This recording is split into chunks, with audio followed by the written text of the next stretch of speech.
Hello everyone, this is the largest of the LEGO 2022 City Space releases. It's the Rocket Launch Center. It comes with 1,010 pieces and it's designed for kids 7 and up. I paid the suggested retail price of $100 US and built this live on Twitch. This one's based on the SLS system that's ultimately derived from the old space shuttle program. This comes with 7 minifigures here. You get the whole rocket system with its launch platform. This is mission control over here, a garage, and there's also an observatory built in there. A couple of additional vehicles and a little bit of terrain. Let me first let you just see what this looks like from different angles. So you can see the depth of some of these things, just how much bulk you get for the launch tower itself. That does have an elevator, a crew elevator on the back. It doesn't work perfectly, but we'll take a closer look at that. And I also want you to see the rest of the size so you can get the full dome for the observatory here and a little bit of depth for the garage. But we'll get in there and start looking at things close. I think I'll start over here on the left with this because it's pretty cool. I like how they use the angling for the sides, which matches up quite a bit with the architectural style that they've used in some other city sets for this year, especially the stations, the fire station and the police station, both, although this does end up being rather plain around the side, but like this right here looks nice and it looks like it could be extended out. Like this is almost massable. You could easily get multiple of this and extend it out and it would all look good. This is an action feature actuator from the outside. We'll take a look at what that does. Over here, of course, you got the transceiver dish. Let's take a look on the inside of this. Fortunately, this has a decent amount of interior space. But then again, it's not a tremendous amount of used space because ultimately you just have spots for 2 people to sit down and then others can stand around. So just a couple of extra studs towards the rear. Technically, these chairs could have been moved up one, but not all of the interior space is used up here, but a couple of consoles. The button, I'm assuming, is going to be used for launch. Like that's your launch button. Everything's simplified down quite a bit. These are stickers up top with the 2x3 shape and design. Got a model of the SLS system over there and a suggestion of what goes inside. Now this to me looks like it's a presentation, almost a PowerPoint presentation. Like this is something that's going to be used as a visual aid to try to get funding, I think, for the projects. That's a little bit weird to me, but it's nice that they did the model with a simple number of pieces and in a basic and effective way. This is cooler though. Let me get you down closer. See, this is for tracking the progress of the mission. Not the first time that they've used a semi-transparent layered display like this, but using the knob that's on the outside. I'm going to turn it now. I'm going to rotate it and just watch the rocket over there as it goes through a partial orbit, as it goes around. You can't see it quite as well right now, but the detail is there and it's pretty cool. It's just a nice, fun little thing to add a little extra interactivity to the space. What is weird to me is that the solid rocket boosters are still attached to the main unit, to the tank and the launch or the cargo capsule. I think I think those should be able to stay behind or be broken off or something, or not even be there in the first place. But it's a nice little detail that they've done. Now I realize this is a great angle from which to illustrate another really important point here. You see this windscreen piece, you see this, and then you see that. See, the light is hitting these just right to really accentuate the difference in color. So you're really seeing the differences. And I've mentioned these before, and I absolutely will not accept any apologies from consumers for this. This is a dramatic difference in color between pieces that are supposed to be the same color. For folks who don't know, there are not multiple versions of trans light blue. There is a trans medium blue, which is a completely different hue. There's trans dark blue, which is a completely different hue and value both. These are all supposed to be the exact same color. There are not supposed to be different colors in this set. There are not supposed to be different colors in existence within this range. That is a mistake. That is LEGO, a company that for decades has focused on bringing us high quality and very expensive premium plastics, messing up royally. Don't like that at all. Next up, the garage. So this uses the same basic shape on the outside, though I will note that it is not designed to directly connect to the launch control segment here. So, there's no use of Technic pins and pin holes in there or anything. And even as it is, you would have to have space for this knob and to be able to access it. But it's just unfortunate that they didn't make this into a modular system, because they totally could have gone together like this. You just place them next to each other and it looks pretty good, but they didn't give us even a simple way to connect to them. You've got a little bit of plate sticking out here. But anyway, focusing just on this itself, tall roll-up garage door is good. I like the striping with the yellow and black. I still like the shaping here. Yeah, this can rotate around. We'll get back to that. It does use the same dome pieces that they use in another set that I've reviewed just recently. But as a garage, it's pretty empty. There's almost nothing inside. There's a spot to place one thing here. You can put helmets on these fake heads, like mannequin heads, but it's unfortunate they're all the way down on the ground, and they at least could have been on tables or something. This is nice, just a couple tools off to the side, but ultimately this just gives you a bunch of space to park a large vehicle and still have some figures moving around. This is in a tropical area, so you got a small plant outside. It's nice to get a little bit of something green in this set, even though it is subtle. It doesn't look bad. And they also include a parrot randomly, because Lego recently discovered that kids like toys of small animals. Huh. Brilliant. The vehicle that's intended to go in here is also brilliant, and it really reminds me of something that I've seen before. I just don't know what the thing was. I am certain that I've seen something that looks just like this that exists in real life. It's not a Jeep, it's not a Humvee, it's specifically an open air transport thing, but this looks kind of like a Humvee to me, but a little bit lighter duty. I don't know. Whatever it's supposed to represent, it looks great in real life. Crew transport is done with climate controlled, enclosed things like a very, very old RV or 2 or 3. But this is great as a Lego toy because it looks good and it holds 4 people. It's a 6-wide vehicle that holds 4 people. 2 go on the sides, driver, passenger, and then 2 can fit here in the back easily, or it can hold onto a little bit of cargo right there in the center. It even has a crane to pick things up, so you can get a sample from outside or pick it up off of a spacecraft or something and transfer it over here or transfer it back. That is great. You've got just the little ball joint back here, so it has a good range of motion and everything. This can extend all the way out and go up, go over. I like this so much. That is a print right there on the front, and also a print used for the console. This thing is pretty dang perfect. And that brings me to the question, what is this thing and is it any good? Well, it is an observatory, and I already showed you that it rotates around just freely. And these quarter dome pieces, which are new for 2022, can be opened up like so. So you can open up just one and then use this to change the angle of a telescope. Nice. Does this belong at a rocket launch site? Yeah, because you're going to be tracking your launch vehicle as it goes up and up and up. So you're going to be following its progress with this. In real life, I think they use not so much of an astronomical observatory as this, but hey, this just all relates to the space program, right? I think that this is legitimate to have here.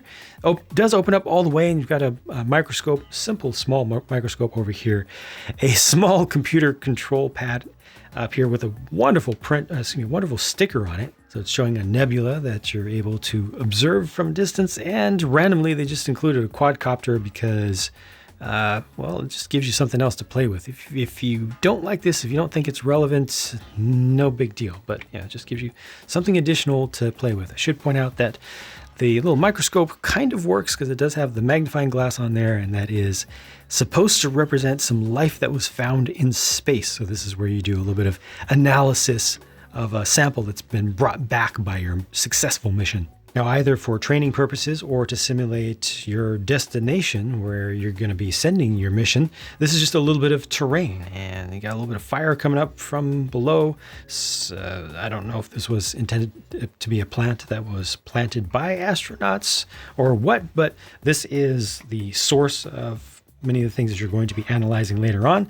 This is not silver like the ones in the other sets that I've reviewed up to this point. This is gunmetal gray. It's mixed nicely, and it's a giant geode, so it's dual molded with trans light blue. And if I open this up, you'll see it is beautiful inside. And there's the idea that you would be able to find some life, some extraterrestrial life. But I love these pieces. Nice to get another variation. And this is just all good. Like, kids can come up with all kinds of reasons for finding these, what it means, where you find it. It's just fundamentally good toy stuff that makes for good play, I think, and a lot of possibilities. They have the tile on top, there's gonna be the jumper on top of it to make it easier to pick that up with the crane on the back of the back of this unit here. So it's, just one single stud. It doesn't have to be lined up perfectly, and then you can just take it away or load it up or whatnot. Before I move on to the biggest thing, here's the smallest build, I think. Yeah, it's a little tracked vehicle, little tracked robot, and the arms are able to move up and down and rotate around. You can move the whole body up and down, and the whole thing is built around a light brick, a very bright red light brick, which is just cool. Brings some life to the scene. This is probably the smallest complete assembly, complete build that Lego has ever made officially with a light brick built into it. But I'm not mad at it. It works. It makes enough sense to me. It's maybe brighter than it needs to be, but better too bright than too dim. Now, in my opinion, this whole thing is better than it needs to be by a fairly significant amount. The whole rocket setup and the fuel tank, all that is cool and pretty appropriate, I think, but the launch tower itself is really, really sturdy. You can just pick this whole thing up with the rocket on there, and it feels all secure. There's just so much support in here that's very impressive. And dark blue, I believe, is a new color. If it's not brand new, it's certainly very rare for these support pieces here. You got some old style rail going along the sides here, which forms the track that's used by the crew elevator. So you can put a couple minifigures up here just as an example. I'll put one of these off to just offset it a little bit, but you can put two figures on there at a time. And this has a spool at the top. It does use the relatively new string with stud on it, so you do not need to tie the ends off at all. And this will make its way all the way down to the ground almost. So the person does have to jump a little bit. Even if you had them, coming up via this, they still have to kind of climb up a little bit. So it's a little bit limited in that way. And not only that, but once you get it up to the top, there's another platform that the person can transfer to that doesn't align entirely perfectly. So it's not ideal. And I don't know why they didn't make this line up. Sorry about that. Didn't make this line up a little bit better, because this is the platform, so I should rotate it from up here, that they would walk out on. So they have to jump up to here or climb up to here. It's a little bit hazardous. And then be able to work their way across here and then, get inside of here, I guess. That's walk around to the side. We'll look at the interior of this, but it's okay. It could have been a little bit better. But when you look at the entirety of this is massive, and I think it's very good. So I'll put a figure down here for the sake of perspective. I think it's one of the best launch towers that they've ever done.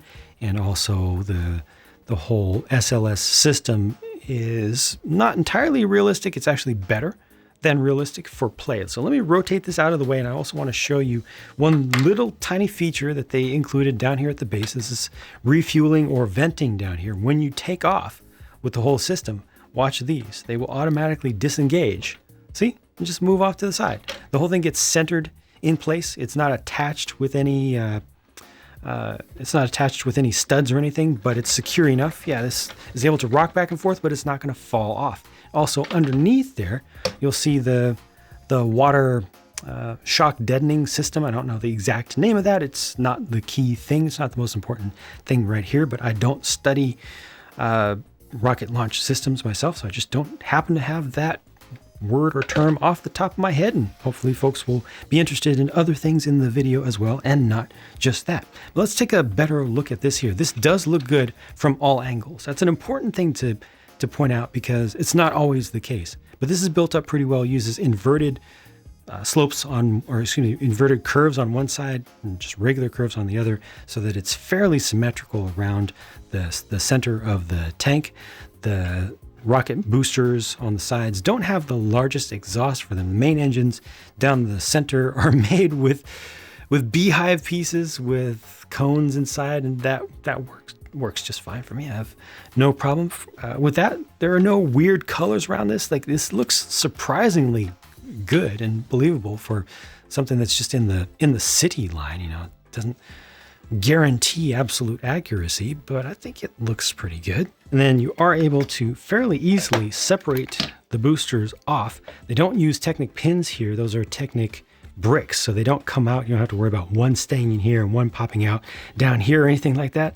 And you can always connect this at different points all the way around, so it doesn't have to be lined up in one specific way. That's good and that's convenient.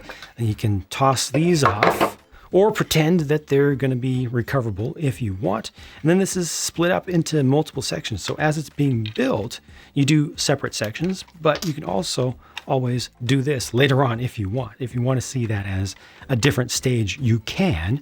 Or at the very least, if you want to keep things really realistic, you would just detach this final bit up here, right, which just pulls off. But there's not anything that you can do with this. Unfortunately, this is just for looks. This does not have crew in it or anything. As you already saw, the crew compartment is here. This will just barely hold 2 people. You got 2 printed consoles in there, and also the air tanks for them. A couple suggestions of joysticks off to the sides. Good use of space there, though. So that's the good thing. But the bad thing is that, you know, you would need to, if you're trying to simulate something real, you need to separate right here, which is just a little bit awkward because it's all supposed to be tank segment. However, the next segment down is also useful because look at that. Look at that. Yes. It has an actual little rover in it with lights, with a steering wheel, and room for 2 people. So 2 people can sit there.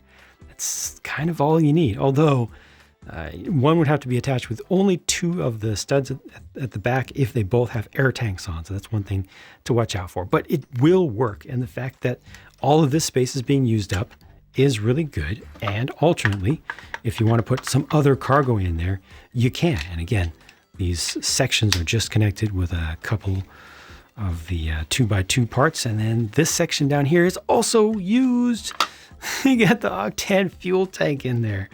So that's what's being refueled or vented off from the launch pad. And that's cool. This can also be pulled out. So you could potentially see this as cargo if you want. Drop this off at your space station or your extraterrestrial base or whatever if you want. And potentially you can even put something inside of there if you want, because this comes off so easily. It just uses the tiles on one side. This is really good. And again, more usable space there. You see that is identical space to this, identically set up. So if you wanted, you put this here instead. Don't have the fuel, and put something else in there. You put more crew in there if you wanted. You know, just as long as you're willing to let things not be 100% realistic, I think you end up with a better toy, a much better toy here than if this had been built to be like a real proper educational tool. It's educational, but it's also fun. And I think it's fun first to good effect. I'm glad with the decisions made here. I'm super happy with this. It's one of the best rocket toys that LEGO has ever made, if not the best. Between this and the overbuilt launch pad, this is greatness. Here are a few astronauts with 2 different color schemes for them. 2 of them come with helmets and 1 does not. For the 2 that include the helmets, hair pieces are also included. So you get one of these over here, and you also get one of these over here, and that will allow you to get them both covered. I'm happy with that. That's a funny but necessary face to include here. I'm glad that one is included. You can also, of course, switch things back and forth between the 3, but their main faces, the prints, look great to me, and I like the color schemes. Here are a couple of ground crew members, super important to have in real life and also as toys. These are just regular folks that will be around doing maintenance, setting things up. Like these are just your basic units for all sorts of stuff around a site like this. And the high-vis outfits look really good to me. I think that the use of the new vibrant yellow color here is very appropriate. And they also add on the silver stripes, which, let's see if I can get that to hit the light. Yeah, there you go. So you can see that nice reflectiveness. That's just all good. The arms are regular gray. The hands are dark azure. And then the legs are the light royal blue color. Really interesting stuff. And then finally, here are a couple more members of ground crew, a little bit higher up on the totem pole. In this case, a couple of scientists of some sort, rocket scientists and or project managers. And as soon as I put this figure together on the left while I was building this live on Twitch, I said, is that not the character that Brent Spiner, I didn't remember his name at the time, but Brent Spiner played in Independence Day. He just needs glasses and it's perfect. I mean, that's what I see there. Swap out that head just a little bit, and I think you're in a good spot. Existing torso over here, brand new torso print over here with the sand green and the dark green both. And behind here, you're going to see something that's definitely not Brent Spiner in Independence Day. Well, I guess you can see it. You know, he was he kind of had an emotional journey there. But both of these headpieces are really good. Finally, these are the leftover pieces, including an extra one of that tile, which is very nice. I want to get lots of. And this is the larger of the sticker sheets, the white-backed one here. And then you get one smaller sticker sheet that is clear-backed, with just a couple bits on it. But watch out for that one. Obviously, any kind of dust like that or piece of fuzz is going to mess up your day or your week or your year. Overall, I feel like this set has a number of things that could be made a little bit better.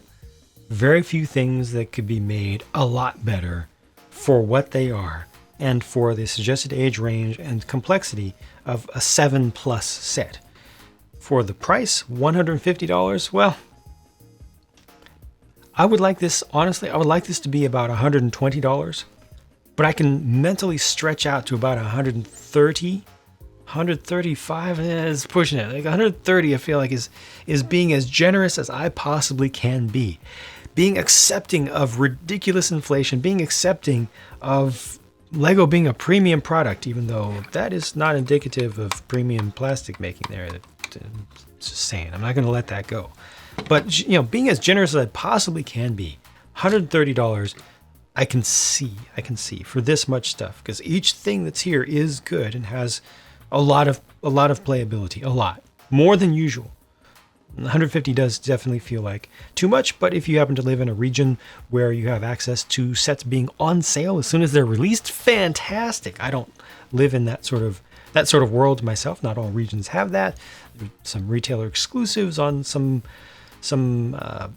discounts and such, but hopefully prices will come down once these have been out for a while. I have not seen them go on sale immediately in my region or with retailers, online retailers that I have access to. But I keep looking over at this because this is so good. This itself is so good, and then this is just excess. It's just excessive. The little mission control thing is fine. It's not great. I wish that there was more to it given its depth, but it looks more than good enough, and I really like that little feature inside.